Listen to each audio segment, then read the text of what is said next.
बिस्मिल्लाहिर्रहमानिर्रहीम, अस्सलाम वालेकुम। पाकिस्तान और दुनिया भर में देखने और सुनने वालों को अब्दुल कादिर का सलाम। आज के इस कानूनी व्लॉग में खुशामदीद, क्योंकि कुछ टेक्निकल पॉइंट्स हैं उनको आसान करके आपको समझाने की कोशिश करूंगा। बहुत सारे कमेंट सेक्शन में भी सवाल आ रहे हैं, लोगों को समझने में थोड़ी मुश्किल हो रही है कि सुप्रीम कोर्ट की तरफ आज सबकी नज़रें क्यों थी, क्या होने जा रहा था जो अभी तक नहीं हुआ और आगे क्या होगा। तो आसान लफ्ज़ों में आपको समझाता हूँ। अब से कुछ देर पहले सुप्रीम कोर्ट से दो मेजर डेवलपमेंट्स हुई हैं और एक हुई है ट्रायल कोर्ट से, यानी इमरान खान की जमानत के फैसले के हवाले से। वो फैसला आ गया, उसकी तफसील भी आपको बताता हूं, लेकिन पहले ज़रा सा आ जाइए सुप्रीम कोर्ट की तरफ।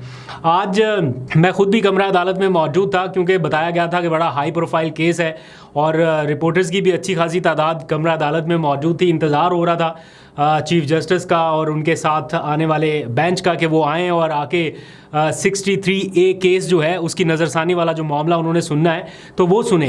तो बहुत सारे लोग ये पूछ रहे हैं कि इस केस की अहमियत क्या है, क्यों ये केस इतना हाई प्रोफाइल है, क्यों काजी फाइज ईसा ये केस सुनना चाहते हैं, क्यों फैसला देना चाहते हैं। एडहॉक जज को भी उन्होंने बिठा लिया इस आईनी मुकदमे में। तो इस सारे का मकसद क्या है, तो आसान लफ्ज़ों में आपको समझाता हूँ। थोड़ा सा रिकॉल करना पड़ेगा मामला। इमरान खान के खिलाफ जब तहरीक अदम एतमाद आई, वो सारा मामला तो आपको याद है। उस वक्त आपको पता है 20 लोग जो पाकिस्तान तहरीक इंसाफ के थे, ये नूर आलम खान वगैरह, ये पूरा ग्रुप जो था ये पीटीआई के मुनहरिफ अराकीन हो गए। सिंध हाउस में जो लोग गए थे सारे 20 के करीब लोग। तो हुकूमत, उस वक्त की जो हुकूमत थी पीटीआई, उसने ये सोचा कि ये लोग तो हमारे हैं, तो ये कैसे फ्लोर क्रॉस करके, यानी एक हुकूमत का फ्लोर है ऐवान में, कौमी असम्बली में, और एक साइड है ऑपोजिशन की। तो उस वक्त पीटीआई के लोग हुकूमत में, तो ये सोच रहे थे कि ये हमारे 20 लोग जिनको हमारे लोगों ने वोट दिया, ये कैसे हमारे खिलाफ वोट कर सकते हैं या इमरान खान के खिलाफ वोट करने के लिए उधर चले जाएं। तो उसके लिए उन्होंने क्या किया कि सदर मुमलिकत से रब्ता किया, और सदर मुमलिकत जो उस वक्त के थे आरिफ अलवी, उन्होंने सुप्रीम कोर्ट से रुजू किया कि आर्टिकल 63A की तशरीह कर दी जाए, क्योंकि आर्टिकल 63A जो है वो फ्लोर क्रॉसिंग के कानून के हवाले से है, या जो कोई पार्लिमानी पार्टी है उसके राइट्स के हवाले से है कि उसके ऐवान में क्या राइट्स हैं, जो उसके लोग हैं वो उसके खिलाफ वोट कर सकते हैं या नहीं कर सकते। तो उस वक्त सदर मुमलिकत आरिफ अलवी की जानिब से एक सदारती रेफरेंस भेजा गया।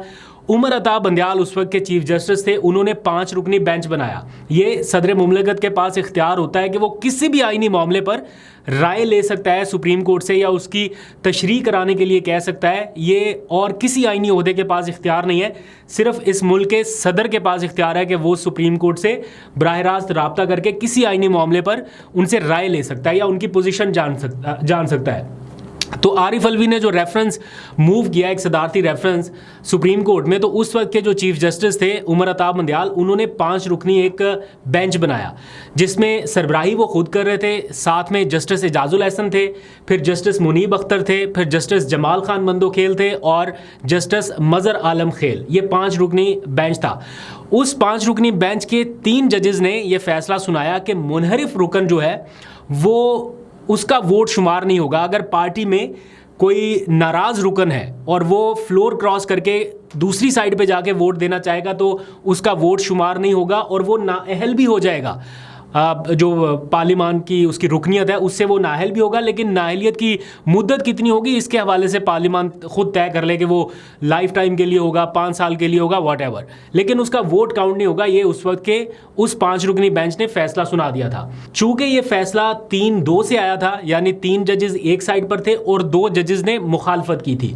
जिन 2 जजेस ने मुखालफत की थी वो भी आज इस बेंच का यानी नज़रसानी का हिस्सा है। उस फैसले पर नज़रसानी अपील फाइल हुई और उसका जो बेंच इतने टाइम तक नहीं बन रहा था, अब काजी फाइज ईसा साहब जो हैं वो बेंच बना भी चुके हैं और उसकी समाअत भी आज करना थी।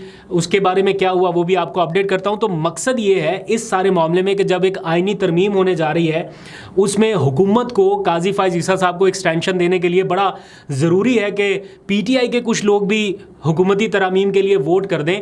तो उसकी राह हमवार करने के लिए ये जो आर्टिकल 63A का जो कानून जो उस वक्त फैसला आया था उसको बदलना बड़ा ज़रूरी है कि इन लोगों का वोट भी शुमार हो सके ताकि आईनी तरमीम का रास्ता हमवार हो जाए। अब पोजीशन क्लियर है। कुछ लोग ये भी पूछते हैं कि अगर उस टाइम मुनहरिफ अराकीन को वोट नहीं डालने दिया गया था, यानी वो जो लोग सिंध हाउस में थे उनको वोट नहीं डालने दिया गया था, तो फिर इमरान खान कैसे बरतरफ हो गए?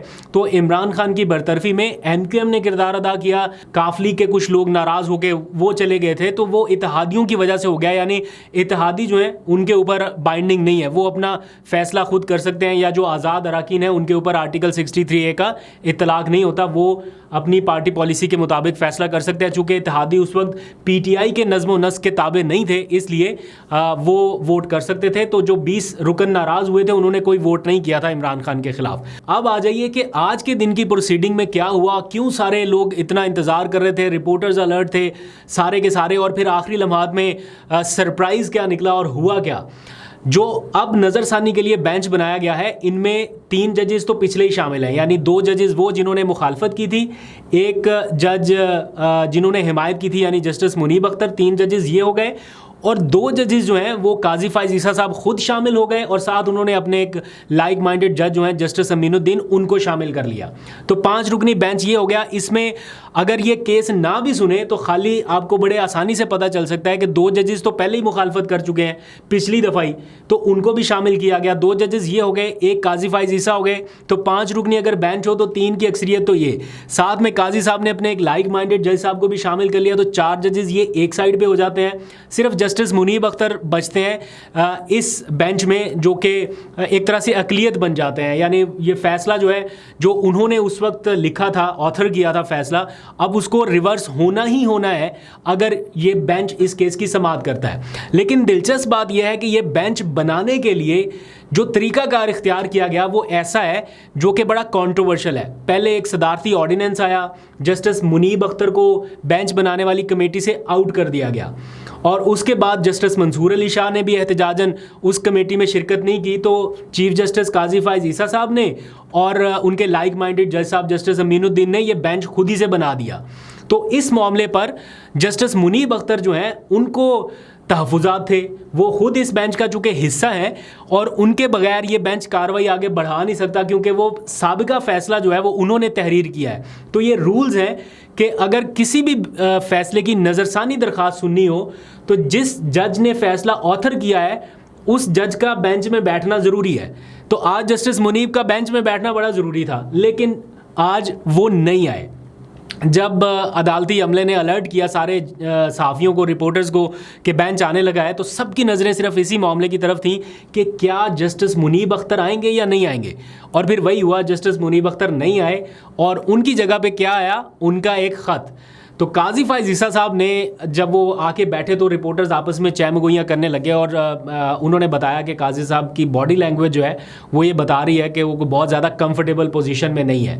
तो मैंने तो उनको बहुत ज़्यादा करीब से कवर नहीं किया, इसलिए मुझे उनकी बॉडी लैंग्वेज का इतना अंदाज़ा नहीं है, लेकिन बाकी जो जर्नलिस्ट रोज़ाना की बुनियाद पर उनको कवर करते हैं वो ये कह रहे थे कि वो कोई इतना कंफर्टेबल नहीं है। खैर, जब ये बेंच बैठ गया और बिल्कुल स्टार्ट में ही जब इस केस की समाअत होने लगी तो चीफ जस्टिस काजी फाइज ईसा साहब ने खुद ही जस्टिस मुनीब अख्तर का एक ख़त जो उन्होंने भेजा था वो भरी अदालत में पढ़ के सुनाना शुरू किया, और कहा कि पूरा ख़त तो नहीं पढ़ रहा लेकिन उसका कंक्लूजन आपके सामने रख देता हूं, जिसके मुताबिक जस्टिस मुनीब अख्तर बेंच में शामिल नहीं हुए, बल्कि कुछ लम्हात पहले उन्होंने ये ख़त भेजकर बताया कि वो कमेटी के फैसलों पर एतराज़ कर रहे हैं जिसने ये बेंच बनाया है। मैं ये वाजे करना चाहता हूं कि मैं इस बेंच में बैठने से रिक्यूज़ नहीं कर रहा, रिक्यूज़ल नहीं कर रहा। दैट मीन्स के वो बेंच में बैठने से माजरत नहीं कर रहे। उन्होंने अपने ख़त में ये लिख के भेजा कि मेरे इस ख़त को रिक्यूज़ल ना समझा जाए या माजरत ना समझा जाए, क्योंकि अगर वो माजरत कर लेते तो फिर तो काजी साहब के लिए बहुत आसान हो जाता कि वो फटाफट अमीनुद्दीन साहब को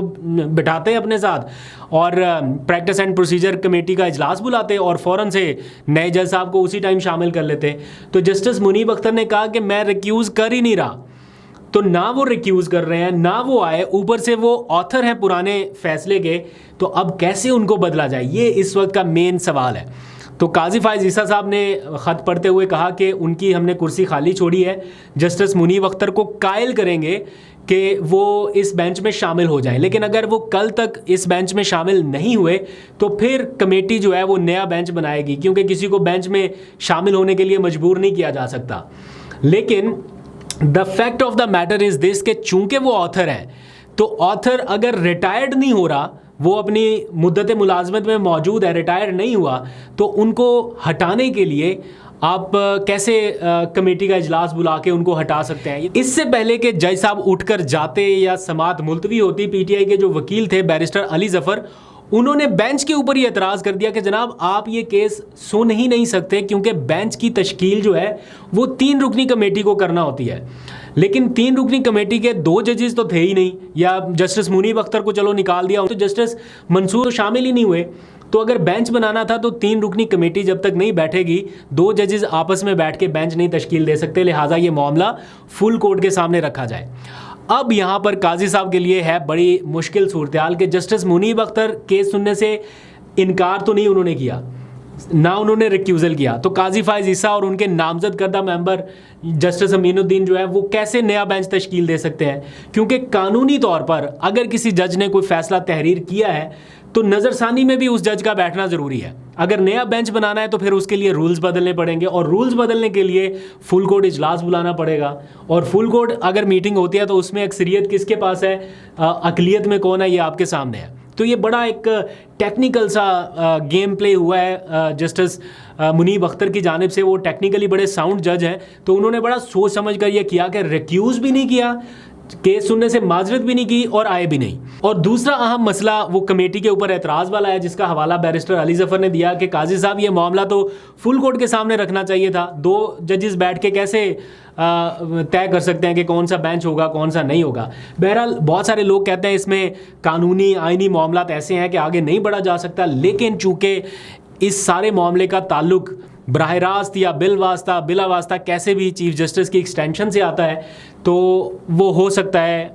कल की उन्होंने चूँकि अल्टीमेटम दे दिया जस्टिस मुनीब को कि कल तक वो आ जाए, नहीं तो हम नया बेंच बना देंगे। तो ऐन मुमकिन है कि कल वो कोई नया बेंच बना के, हो सकता है कि वो जो एडहॉक जज दूसरे रह गए हैं जस्टिस तारिक मसूद, उनको शामिल करके इस केस की समाअत आगे बढ़ा लें। तो काजी साहब के लिए भी बहुत सारे ऑप्शंस खुले हैं, लेकिन कानूनी तौर पर टेक्निकली जो है वो जस्टिस मुनीब ने भी आखिरी लम्हात पे उनको सरप्राइज़ दिया है।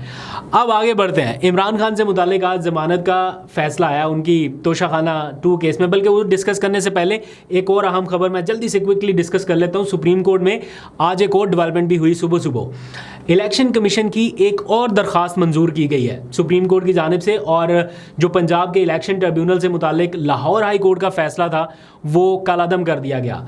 मतलब कोई ऐसा डिसीजन जो इलेक्शन कमीशन ने चैलेंज किया हो सुप्रीम कोर्ट में, काजी फाइज ईसा साहब की अदालत में, खा वो पेशावर हाई कोर्ट से मुताल्लिक हो या वो लाहौर हाई कोर्ट से मुताल्लिक हो, क्या ऐसा हुआ कि वो बरकरार रह गया हो? वो कलादम होता ही होता है, वो होना ही होना था।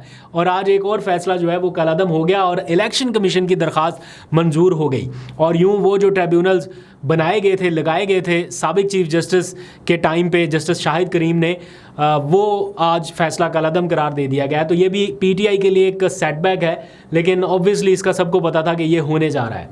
अब आ जाइए ज़रा इमरान खान साहब की ज़मानत के हवाले से। आज तोशाखाना 2 केस में इमरान खान और बुशरा बीबी की ज़मानतें जो है वो खारिज कर दी गई हैं, और दरख्वास्त ज़मानत पर आज अडयाला जेल में समाअत हुई स्पेशल जज सेंट्रल साहब की अदालत में। तो उन्होंने इमरान खान और बुशरा बीबी की जो दरख्वास्त ज़मानत थी वो मुस्तरद कर दी। ना सिर्फ ये दरख्वास्त ज़मानत मुस्तरद हुई है, बल्कि उनके ऊपर फ़र्द जुर्म आयद करने की तारीख भी तय कर दी है। अब 2 अक्टूबर को यानी परसों दोनों अफराद के ऊपर फ़र्द जुर्म आयद की जाएगी और ये ट्रायल आगे बढ़ाया जाएगा।